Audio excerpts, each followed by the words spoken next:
What's up, guys? It's me again. And there was the news a few weeks ago, right around the time of the inauguration, or a few days before it, actually, about 3 or 4 days before that, maybe five. There was the news of Dr. Ron Paul, the former congressman and the libertarian slash Republican founder of the Liberty Movement. There was the news that his Facebook had been manipulated to where he could not maneuver it anymore, where he could not control it himself, where somebody else had to control it, because of some of the comments that Dr. Paul,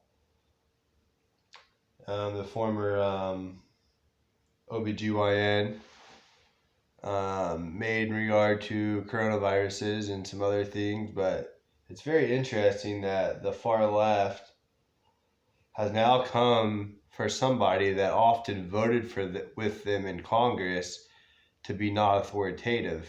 He's a not authoritative candidate. He believes in non-authoritarianism and authoritarianism, or non-authoritative and non-authoritative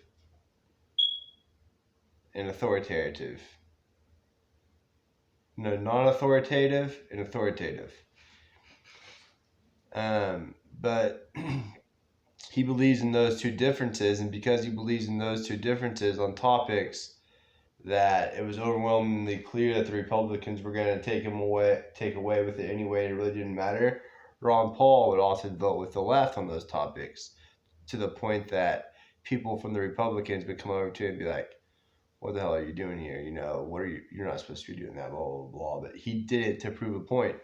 But now, interestingly, the far left tech world is coming after Ron Paul because of some of the comments that he made in regard to distancing and the Federal Reserve and masks and things like that. But if these are all false, why don't they just fully let it get out there, and it'll be dissected and everybody will hear it enough to eventually know, and it'll funnel its way through enough people that a good decision and a consensus decision in relation to the truth will eventually be made. Well, they're not doing it like that anymore. They're not doing it like that. They're not even making it where you can even type Antifa.com on Facebook. Antifa.com, the official website of Joe Biden. Joe Biden.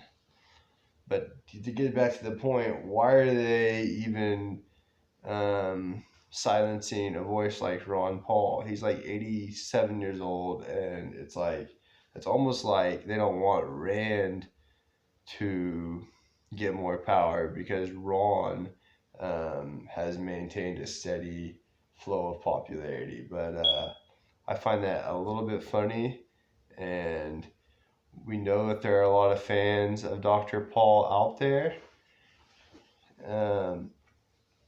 And he is still relevant despite being elderly, but we're at a point where any kind of dissent or any kind of difference in what the status quo is silenced, and Ron Paul is part of that, interestingly. But we'll see what happens, and we'll see if this is something that is going to come down with a full-fledged axe or a full-fledged hammer, in terms of this being a trend as it looks like. Thank you, and have a great night.